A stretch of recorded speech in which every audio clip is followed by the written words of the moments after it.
Bismillahirrahmanirrahim.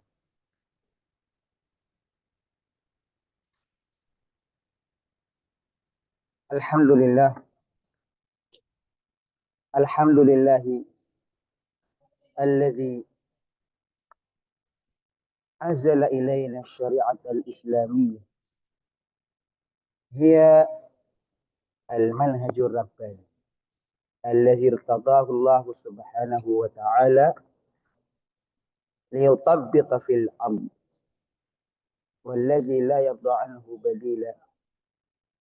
أشهد أن لا إله إلا الله وأشهد أن محمدا عبده ورسوله وبعد. Una sa lahat, tayo'y nagpapasalamat kay Allah subhanahu wa ta'ala sa mga biyaya na ating nakakamtan sa ating buhay. Ito man ay biyaya na materialismo or biyaya na tanging ang tao lamang na nakakaalam na nakakuha o nakakamit sa biyaya niya. Mga kapatid sa Islam, ang ating paksa sa oras na to is parang tanong kung saan sinasabi na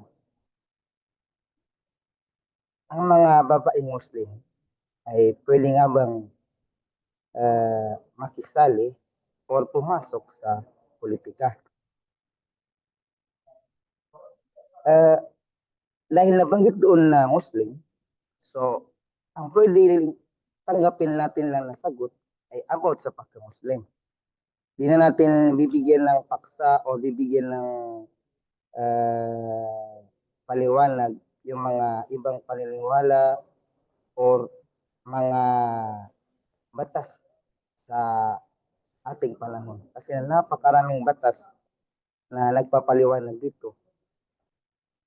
Ang titingnan lang natin ay mga istihadat, mga isipan o mga ukuro-ukuro ng mga ulama sa sinaunang mga ulama sa panahon ng mga sahaba.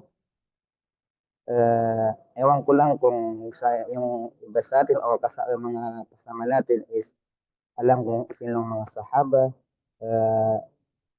Ang mga sahaba yung nila nakakalam kung meron man is yung mga taong nanguhay sa panahon ni Propeta Muhammad sallallahu alaihi wasallam at sila ay uh, sumunod sa mga utos o turo ni Propeta. Kahit namuhay ka pa sa panahon ni Propeta, kung hindi ka sumunod at namatay ka na hindi ka Muslim, ay hindi ka matatawag na sahaba. Yun ang mga sahaba. So, doon natin kukunin ng mga aral o mga ukuro-kuro, mga paliwanag nila. At pati rin sa Quran at kay Propeta Muhammad sallallahu alaihi wasallam.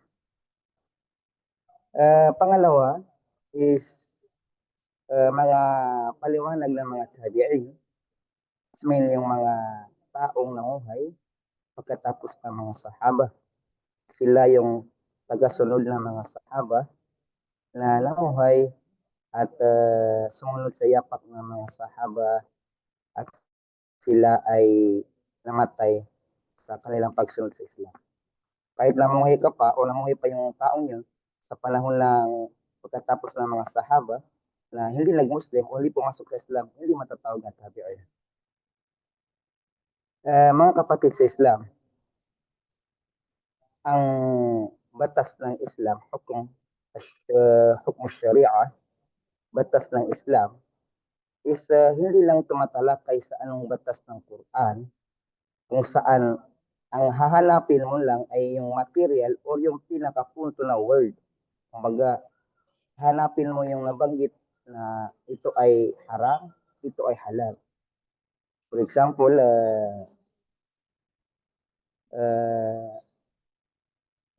ittifaq ulama na ang paninigarilyo na ay haram. Kung hanapin mo yun sa Quran at sa hadith as a word, wala kang mahanap na word lang, dukhan, or talihin na nagpapaliwanag sa paninigarilyo. So, pinag-aralan ng mga scholar, mga tabi'in, mga sahaba, is nandun pala. Hindi nga lang nabanggit.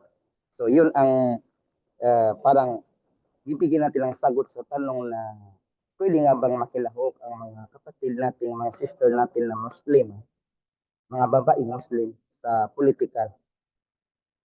Uh, hindi natin isasagot yung ano nga ba yung batas ng Pilipinas o batas ng mundo. Dahil kung yun ang sagot is alam na natin ang tamang sagot. Kung yun ang bibigyan natin ng paliwanag. Sabi dito na hindi lahat ng tanong ay masasagot ng Quran as a word by word. Pero lang sabi ko kanila. بل كثير من الأحكام إنما ثبتت أدلتها بالسنة النبوية الصحيحة. Karamihan sa mga tanong, mga batas, ay nakukuha lamang pag ito'y pinaliwanag ni Propeta Muhammad sallallahu alaihi wasallam. Sabi niya,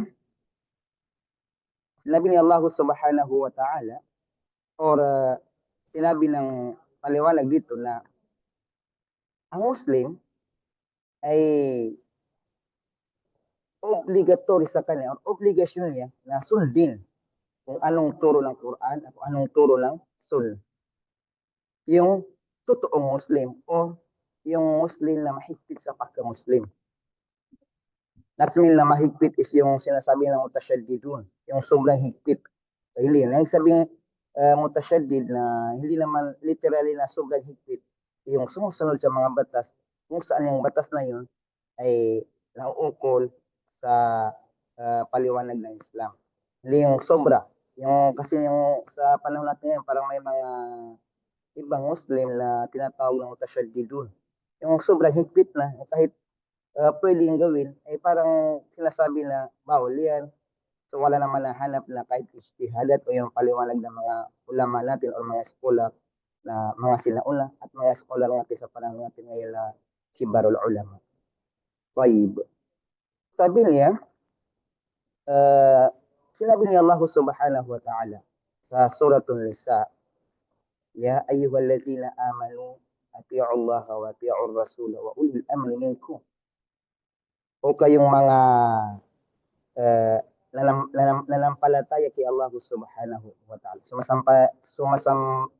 Palataya kay Allah subhanahu wa ta'ala na sundin ni si Allah. First amr or unang utos at ya Allah. Sundin ni si Allah subhanahu wa ta'ala. Yun ang unang batas. So kapag ikaw ay Muslim, kailangan sundin mo kung ano ang iniutos ni Allah subhanahu wa ta'ala. Ito ay related sa tanong na sa ating, ano ba yun, yung paksa natin sa oras na to, sa araw na to. Pangalawa, sinabi ni Allah sa suratul Nisa, aya or verse 59, wa ati'ur rasul, at sundin niyo ang propeta o ang sugo. Si Propeta Muhammad sallallahu alaihi wasallam. Wa ulil amri minkum, pangatlong utos, at sundin niyo yung naging leader or naging ano bang tawag doon? Yung naging leader sa inyo, na kasali din sa inyo or naging leader sa inyo. Tatlo yun. فإن تنازعتم في شيء farudduhu ila Allah wa Rasul. So, sinabi naman ni Allah subhanahu wa ta'ala, at pag dumating na parang may alitan or parang may hindi kayo nagkakasundo sa batas na yun o sa utos na yun, hindi niyo alam kung alin nga ba ang mas matimbang, saan ka papalig. So, sinabi naman, binigyan ka ni Allah subhanahu wa ta'ala ng teorya na sabi niya, farudduhu ilallahi war rasul, bumalik kayo sa Quran at sa Sunnah. Bumalik kayo kay Allah subhanahu wa ta'ala at kay Propeta Muhammad sallallahu alaihi wasallam. Pag hindi kayo nagkakasundo sa batas na yun o sa aral na yun. So, yan ang una natin parang paniliwanag para maging sagot kung ano man ang paliwanag sa ating paksa. Yun know, sabi ni Allah na bumalik kayo kay Allah at kay Propeta Muhammad sallallahu alaihi wasallam. In kuntum tu'minuna billah. Kung kayo ay tunay na naniniwala kay Allah at naniniwala sa kabilang buhay. Zalika khairun wa ahsanu ta'wila. At yan ang pinakamainam sa inyo na gawin. Pag may hindi kayo pinagkakasundo na batas o parang may hindi kayo naintindihan na paliwanag, utos ay bumalik kay Allah, bumalik sa anong nabagit sa Quran o anong nabagit sa hadith. Yun ang gagawin ng isang Muslim. Pag may isang batas o may isang utos o parang may hindi maintindihan na paliwanag kasi na hindi nangyari sa panahon ni Propeta at hindi nangyari sa panahon ng mga sahaba. Okay. Sinabi pa ni Allah subhanahu wa ta'ala sa suratul Hashr, verse 7, sinabi ni Allah na, وَمَا آتَاكُمُ الرَّسُولُ فَخُذُوهُ وَمَا نَهَاكُمْ عَنْهُ فَانْتَهُوا. Kung ano man ang naiparating sa inyo ni Propeta Muhammad sallallahu alaihi wasallam is kunin niyo. Gawin niyo. Ano yung sinabi ni Propeta? Yan ang utos niya. Ito ay pwedeng gawin. Ito ay hindi bawal. Ito ay hindi bawal at hindi naman iniutos. At ito ay bawal at ito pinagbabawal. Wama atyakumur rasulu fakhuduhu.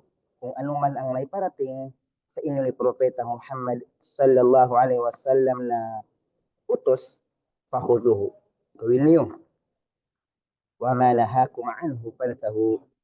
At kung ano man ang pinagbawal sa inyo ni Propeta Muhammad sallallahu alaihi wasallam is anong sagot? Fantahu. Tigilan niyo or magpakalayo kayo sa pinagbawal niyo. Huwag niyong gawin. Bakit? Wattaqullah. Matakot kayo kay Allah. Sa utos na yun, na sinabi nila na kung anong naiparating ni Propeta is gawin. At kung anong pinagbawal niya is iwasan. Bakit? Wattaqullah, matakot kayo kay Allah. Bakit ka matatakot kay Allah? Inna Allah syadidul iqab. Dahil si Allah ay sobrang higpit at sobrang masakit pag siya ay nagparusa. So, sa tanong ngayon, na pwede nga bang maging politician or pumasok yung babaeng Muslim. Kung hindi Muslim, hindi na natin hindi na natin bibigyan ng paliwanag. Ibang usapan na yun. Yung mga Muslim lang natin ng mga sister na parang tawag yun, parang may katanungan sa kanyang isip na parang gusto niya pumasok sa politika or maging as a leader. Una sa lahat, na ipaliwanag natin kanina, no? Balik tayo sa nakaraan. Yung mga Muslima.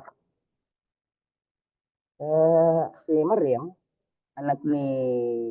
si Maryam na anak ni Imran, at nanay ni Jesus o Isa, is parang wala na siyang katulad na babae sa panahon niya. Sinabi ng Propeta Alaman al-Hadith is napakaraming kumpletong lalaki o napakaraming mga lalaking kumpleto. Pero apat lang ang kumpleto, sinabi ni Propeta na apat lang ang kumpletong babae. It means si Asia, yung naging asawa ni Firaun, si Maryam o si Maria, si Khadija, yung asawa ni Propeta Muhammad sallallahu alaihi wasallam. Pangapat is si Fatima, ni Propeta na asawa ni Ali radhiyallahu anhu. Sa apat na yun,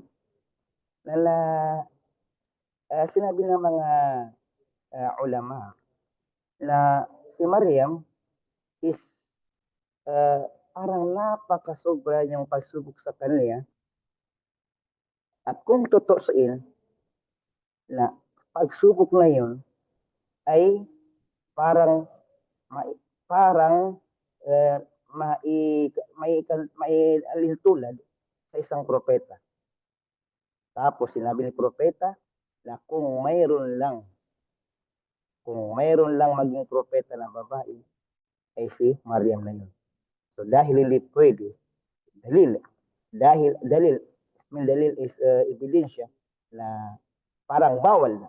First evidence, si Maryam is napaka advantage ng kanyang ibada sa panahon niya. So hindi siya naging leader, hindi siya naging nabi or propeta sa panahon niya dahil bawal maging propeta ang isang babae.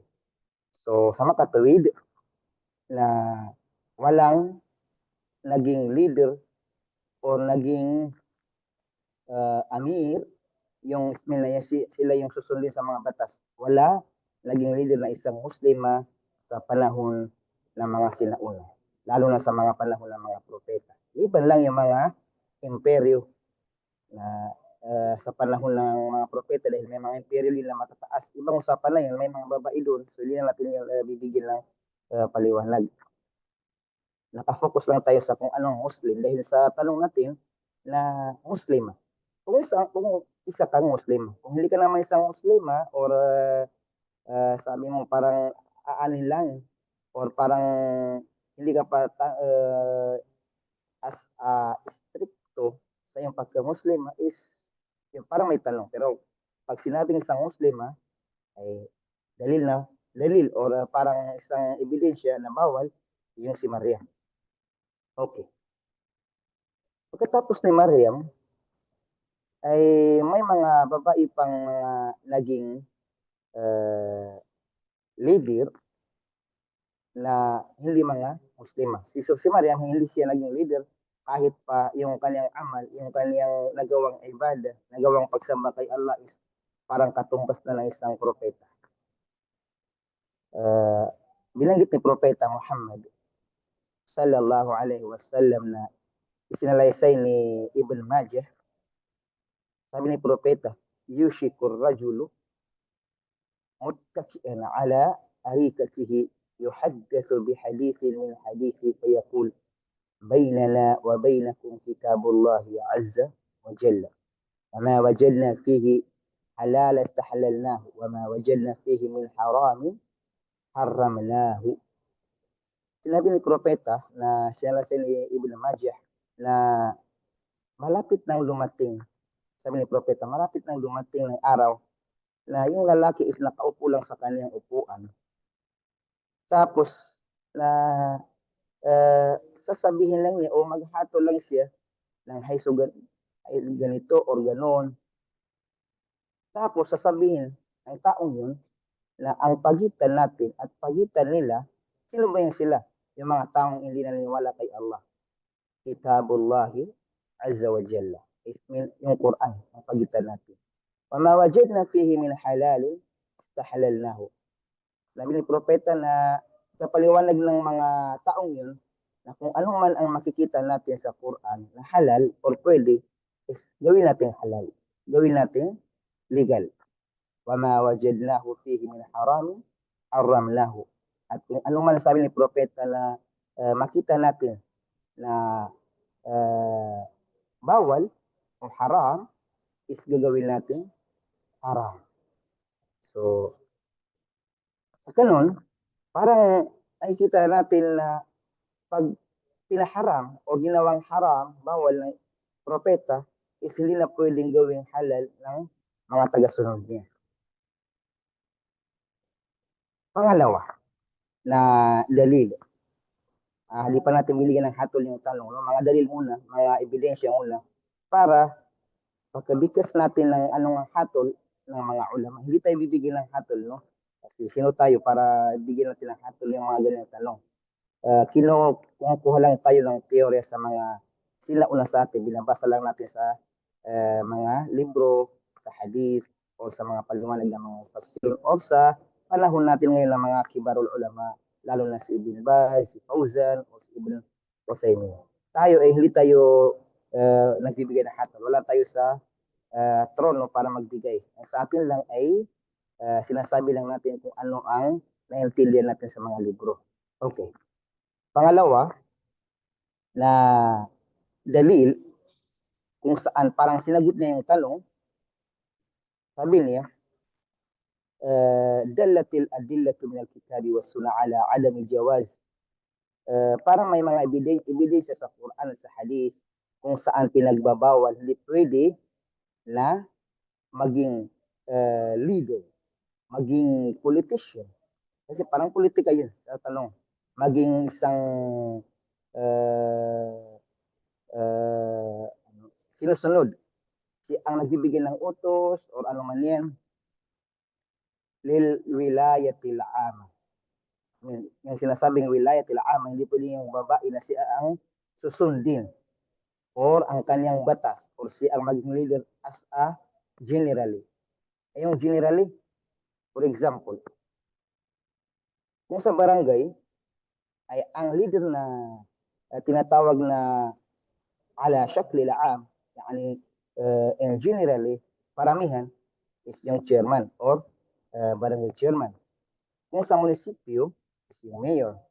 Kung sa probinsya, is yung gobernador. Kung sa isang bansa, is yung president. Yun ang sinasabing lilwilayati ama. Kal-khilafa, wal-wizara, wal-quda, wama ashbaha dhalik. Mga example, sabi niya, parang yung maging khalifa or maging as a king or queen, wazira, yung parang ambassador, qada, or qadiya, maging isang judge. So, I don't know kung nakakita tayo ng paghukom sa mga bansang Islamic country tulad ng Mamlakat Saudi na parang may nakita tayo na judge na babae. So wala. Dito sa Saudi, walang judge na babae. O ewan ko lang sa ibang mga lugar na sinasabi Islamic country. Pero kung lalabas tayo sa Islam, marami. Marami. So kaya nga, binigyan na natin ng parang limit kung ano lang yung sa Islam. Dahil tayo sa Muslim, doon lang tayo sa ating teritoryo. Kasi pag lumabas tayo, is parang magiging scramble na yung pagbibigyan natin ng paliwanag.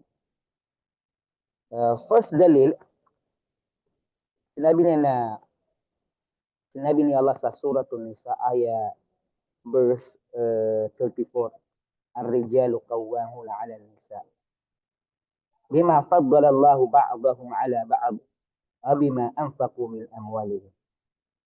Itong ayat na to is maraming syubha. Ewan ko kung naipaliwanag ko ng mga sinaunang lecture natin sa yung syubha. Pero pagkatanda ko parang naipaliwanag ko yung syubha. Itong aya is maraming nagpapaliwanag na iso ganon, ganito, ganyan.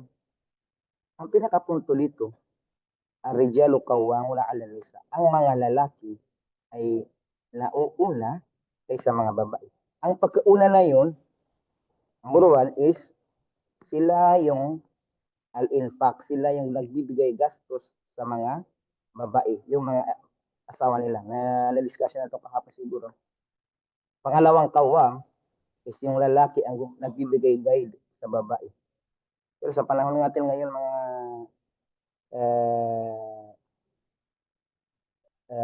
mga brother or sister, parang bumabaliktad na, no? Paramihan kasi sa mga lalaki, parang hindi nila alam yung mga aral ng Islam. Is parang nagbibigay aral na yung mga Muslima o yung mga babae may alam. Nagkakabaliktad na. Yan ay mga alamat sa mga sign na malapit ng magulong mundo, sabi ng mga ulama. Pangalawa, yung kawawa na yun, yung pagkakauna is nauuna yung mga lalaki sa as a leader. Sila yung dapat nalalagay sa trono o sila yung dapat na makilahok kung saan ang kukunin doon ay yung pagiging as a leader. Hindi pwede makisama ang babae. Dahil sa ang lalaki ay may mas nauuna siya sa babae sa kahit anong paliwanag. So, itong aya ay nagbibigay dalil or batas or sign na tanging lalaki lamang ang pwedeng makilahok sa mga politikal. Lalo na pag yung politika is parang may hahawakan kang isang teritoryo. Tulad ng sinabi natin kanina na barangay, municipalities, provinces, bansa. Pero parang impossible naman kung sa Pilipinas isa president is a Muslim, no? Or babae. Possible na magkaroon ng barangay chairwoman, mayora, di yan possible, marami. Or gobernadora, marami sa atin sa mga, lalo sa Mindanao. So, itong aya ay nagpapaliwanag na bawal. Bawal makilahok ang isang babae. Sinabi ng Qurtubi sa kanyang tafsir, sa kanyang libro na tafsir, pagpapaliwanag ng Quran, معنى قوام في هذه الآية, ang meaning ng qawam doon is ang pagiging al-hukama wal umara, ang pagiging leader o pagiging amir as nasusunod sa batas. Walaysa dhalika fil nisa, at iyon ang hindi pwede sa isang babae. Okay. Dalil na pagpapaliwanag or ebidensya ng pagpapaliwanag. Sa fiqh or batas ng Islam, mga brother and sister, na bawal maging imam ang babae pag may lalaki na sumasali o sumasali sa pagsambayan na yun o pag-pray, yung prayer na yun. For example, halimbawa, walang maalam na lalaki sa grupo na yun. Tapos may babaeng maalam kung paano mag-imam. Na yung lalaki na kasama nila sa grupo na yun, for example, may lakad o gano'n man, anong grupo yun, o anong lakad yun, importante, mga Muslim siya, Muslim.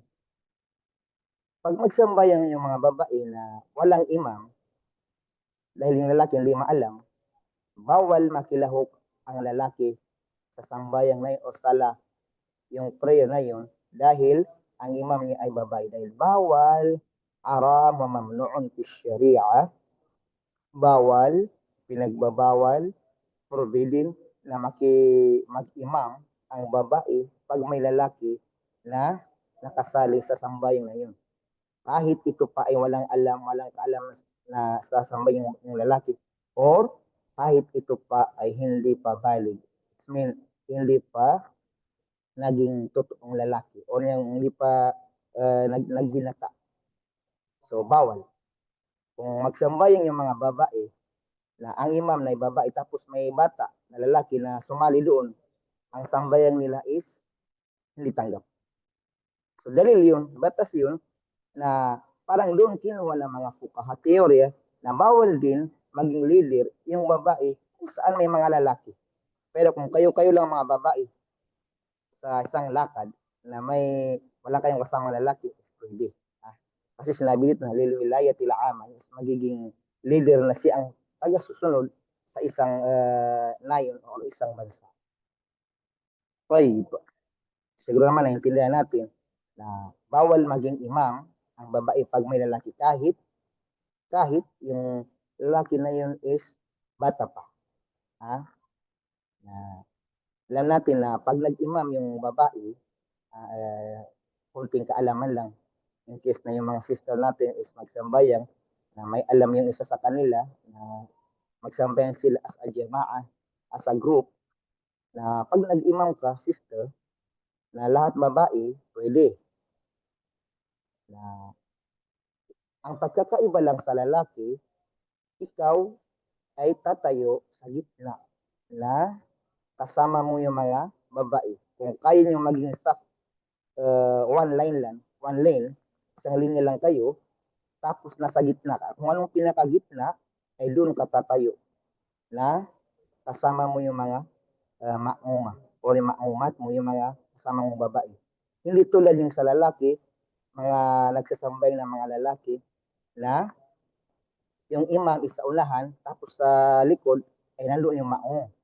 Oh. So, dalil yun, ebidensya yun na ang mga babae talaga hindi pwede mauna sa kung ano man ang dapat inuunang batas. Dahil tulad ng paliwanag natin, nauna, ang mga babae ay hindi sila pang display, hindi sila pwedeng ilahok sa kung anong mga contest yan. Yung muslima lang. Ewan ko lang kung hindi muslima. Dahil ang babae ay kung may asawa ay para lang sa kanyang asawa at sa kanyang ibadah kay Allah subhanahu wa ta'ala. Kung isa kang babae na gusto mong tumulong sa isang layon o isang barangay o isang munisipyo, hindi masama na tumulong ka. Pero ang sa maging leader, ikaw maging mayora, sa Islam ay hindi yung binigyan ng tulong. Kung meron tayong nakikitang mga gano'n, sabi ko, magit gano'n. Sa amin, Muslim, may Muslim na doon na po. Sinabi ni Ustad, dalawang dahilan. First, hindi niya alam. Pangalawa, kahit alam niya, is hindi niya sinusunod dahil tulad na sinasabi natin na may mga Muslim talaga as a Muslim, sinabi ng Muslim, pero hindi siya tunay na sumusunod sa anong mga batas na sinabi ni Propeta Muhammad sallallahu alaihi wasallam. Kaya nga sinabi natin kanina na sinabi ni Allah na kung kayo na sumasampalataya kay Allah, sundin niyo si Allah, sundin niyo si Propeta Muhammad sallallahu alaihi wasallam. Right. So, uh, nabanggit natin na ang ibang meaning ng kawam sa arijalu kawam mula ala nisa ay yung dapat ay ang maging leader ay yung lalaki. Sa panahon ni Propeta Muhammad sallallahu alaihi wasallam na uh, naibalita sa kanya na natalo ng Roma o Rome ang imperyo ng Persia. Na sa panahon kasi ni Propeta na dalawa lang ang pinakamalaking imperyo, yung Roman Empire, yung Catholic, mga Roman na parang Christian sila, yung iba sa kanila, may Roman Catholic, may Roman naman na hindi Catholic. Importante is Roman Empire. Pangalawa is Persian Empire, yung nakabase sa Khurasan, parang dito sa Iran na ngayon. Okay. Naibalita kay Propeta Muhammad sallallahu alaihi wasallam na natalo ng Roma o Rome ang Persia. Wala, natalo na sila. So, sinabi ni Propeta na kaya nga natalo ang Persia sa pakikipaglaban sa Roma dahil ang leader o pumalit kay Caesar Julius Caesar sa Persia is yung anak nila babae na panganay. May mga anak sila mga lalaki na hindi panganay, so mas binigyan niya yung panganay dahil alam niya siguro na alam niya na panganay or parang may nakita siya na potential. So natalo sila. Ang kwento sa Rome at sa Paris o Persian Empire, pag sila ay lumalahok sa digmaan, palaging nananalo ay Persian Empire. So naibalita kay Propeta Muhammad sallallahu alaihi wasallam na natalo yung Persian, sinabi ng Propeta, dahil ang kanilang khalifa or ang kanilang amir, ang kanilang malik ay isang babae. Kung saan ito ay Malika or Malika. Isang queen, hindi isang king. Sinalasay ni Bukhari sa hadith ni Abi Bakra o Bikra radiyallahu anhu. Qala, sinabi niya, لما بلغ رسول الله صلى الله عليه وسلم أن أهل فارس قد ملكوا عليهم بنت كسرى. Naiparating kay Propeta na ang mga taga-Persian ay ang kanilang naging hari or queen ay yung isa sa anak ni Cesar. Anong sinagot ni propeta? Lan qal lan yufliha qawm walau amrahum ra'atan. Sinabi ni propeta na nang lumating yung balita, sabi niya, hindi na magiging masaya at hindi na magiging mas malakas, hindi na successful ang mga tao. O, hindi na sinabi yung taga-Paris, hadith na yun, kasi kung sinabi niya, is para lang sa mga taga-Persian yun. Sinabi ni propeta is kaum, lahat ng mga tao, ito man ay grupo, kung saan mayroon mga lalaki na pwede naman as maging sila ang leader or isang barangay, kahit may matalino pa ng babae na mas mayroon din lalaki na mas pwede na maging chairman o anong man yun, kahit anong grupo. Kaya sinabi ni propeta na lan yuflih, hindi na magiging matiwasay ang mga tao pag ang kanilang naging leader ay isang babae. So, yun. Sa hadith na yun, mga kaibigan, mga kapatid sa Islam, ay naalam natin na hindi binanggit ni propeta na parang lang sa Persian, para lang sa Paris or Persian Empire. Dahil ang hadith na yun, sinabi ni propeta nang marinig ng balita is mga tao.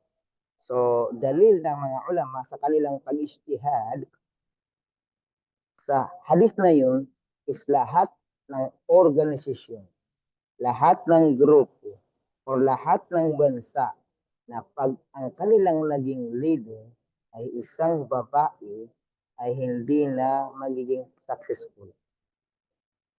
So, alam ko yung iba, bakit naman ang ganito, yung sa Erlinda or yung sa France, babae ko. So, yun mga kaibigan is, hindi natin alam kung ano ang sekreto. Ang nababalitaan lang natin is yung nakita natin sa mga balita. Hindi natin alam kung ano ang sa ilalim, kung talaga nga bang successful ang kanilang gobyerno or ganito. Dahil tayo, ang pinaniwalaan natin kung anong nabanggit sa Quran at saka nabanggit sa Hadith. Yun ang isang Muslim. Hindi pwede na Muslim ka na parang alinlangan ka. Ano ba yan? Totoo kaya yung narinig ko or nabasa ko or sinabi ni Sheikh na ganito ganun. So, yun mga kaibigan, tayo ay Muslim at tayo naniniwala sa utos ni Allah, sa utos ni Propeta Muhammad sallallahu alaihi wasallam. Sinabi ni Mawardi sa hadith na yun na uh, sinabi niya, pinaliwanag niya, bakit nga hindi na magiging successful ang mga tao pag sila ay naging leader sa kanila is babae. Sinabi niya is dahil ang babae kahit ito pa ay sabihin na may talent or may potential na naiuunan niya sa mga lalaki, mayroon ding part kung saan sa part na yun doon pumapasok yung kabiguan para sa mga tao na kaniyang pinaglilidir. Siguro, yun. Yun ang paliwanag ni Mawardi, isa sa mga tabi'in na nagpapaliwanag sa hadith ng Propeta Muhammad sallallahu alaihi wasallam. Sinabi ni Ibn Hazm, rahimahullah, sa kaniyang libro na Al-Faslu fil Milali wal Ahwa, sinabi niya na la khilafa bayna ahadin bi anha la tajuzu li mar'ati, walang talakayan.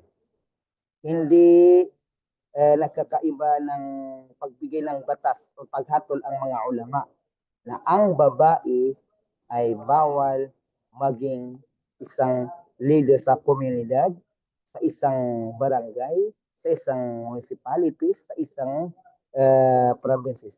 Ito isang Muslim. Ha? Paulit-ulit yung sinasabi kasi na baka naitatanong natin sa ating na bakit naman yung sa, for example, sa Mindanao, meron naman mga Muslim na mga mayor or ganito ganyan. Uh, naipaliwanag natin kanina ano ang mga dahilan. Dahil ang politika mga uh, uh, kapatid sa Islam lalo na sa ating Pilipinas, alam natin ang patakaran. Alam natin ang patakaran. So, di na natin papasukan yan. Importante alam natin kung bakit nga ba nakikilahok, nag-aaway-away, pamilya, anak, kahit na mag-asawa, nag-aaway-away. Maraming mga kwento ng mga ganyan. So, uh, ito pa, ng isa pang hatol ng mga ulama sa sabi niya, ittafaqal fuqaha, nagkaisa yung mga fuqaha. Mga fuqaha yung mga ulama na mas maalam sa batas. Kasi mga brothers in Islam, sisters in Islam, mga kapatid sa Islam, yung mga ulama natin kakaiba yan. May mga ulama na mas maalam sa Arabic language. Tulad yung mga parang si Bawayhi, yung mga kasama niya, si Kasai, si Mubarrid, hindi na natin importante alam. Dito, sinabi niya ittafaqal fuqaha. Ang sinasabi ng fuqaha doon is yung mga ulama na mas maalam sila sa batas ng Islam dahil specialty nila yung pag-aaral sa hukum. Pati sa Western education, yung pag-aaral, may mga tao na ang natapos lang is Bachelor of Education, major in, parang gano'n. So, pag sinabing major in, mas maalam siya sa kanyang major. So, dito rin sa ating turo ng Islam, na yung pag sinabing fuqaha is yung mas maalam sa mga batas ng Islam. Sabi niya, nagkaisa ang mga fuqaha na ala anna min syurutil imam al-a'zam wal wali wal amir ay yakuna zakara. Sinabi ng mga fuqaha, mga maalam sa hukum, batas ng Islam, na nagkaisa sila na isa sa mga pinaka sharp or ibang tawag sa kwan, yung pinaka syarat ng pagiging leader ay dapat ay sa isang lalaki. Wala tasihu wilayatu o wilayat amraatin, na hindi pwede na maging leader ang isang babae. Saan sila kumuha ng dalil? Ganun yung tanong. Bakit nila pinagbawal yun? Yun ang Islam. Pag sinabing bawal, dapat may dalil, may maebidensya. Kasi hindi pwede, bawal yan. Tapos walang ebidensya. So, ang ebidensya, sabi nila, liqawlihi sallallahu alaihi wasallam, dahil sinabi ni Propeta, na parang yung sinabi natin kanina na hadith, lan yufliha qawmun walau amrahum mra'atin o mra'atan. Hindi magiging masaya, successful ang isang komunidad o mga tao hanggat ang kanilang leader ay isang babae. So doon silang kumuha ng teorya kung saan bawal maging isang leader sa Islam ang isang babae. So napakarami pang paliwanag ng mga ulama. Si Bin Baz at si Fauzan rahimahullah, si Salih al-Fauzan, sinabi niya na hindi pwede sa Islam ang isang babae as a leader or siya ang manguna sa isang komunidad. So, yan ang mga paliwanag ng mga ating mga ulama. So, pinakapunto ay hindi pwede ang isang babae na lumahok sa mga ganyan or as magiging siya ang leader sa isang bansa or isang komunidad or isang organisasyon na may mga lalaki. Kung sa organisasyon mga kapatid, kung pawang babae ang kalahok, is pwede maging leader ang babae. Kung lahat ay babae. Kung naman may lalaki, tapos may mga iba pang posisyon, ay yung mga ulama sinabi na pwede. Dahil yung sinabi na ala shaklil am is in generally, hindi pwede. Pero kung ang leader naman ay lalaki, tapos may mga yung sa baba niya o yung mga kasama niya is mga babae, sinabi ng isa sa mga ulama na yun ay pwede. Katulad ng uh, may grupo kayo na as a group, tapos yung presidente ay lalaki, tapos yung vice presidente is babae, sinabi nila na pwede daw yun dahil hindi yung nagbibigay ng decision yung babae. Allahu alam. So yan ang ating sa paksa sa araw na to.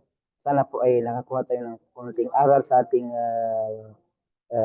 pinaliwanag. Yan lamang ay ating binabasa, hindi tayo nagbigay ng hatol kung saan binabasa lang natin ang mga hatol ng mga ulama, yung mga fukaha, yung mga tabi'in, yung mga sahaba.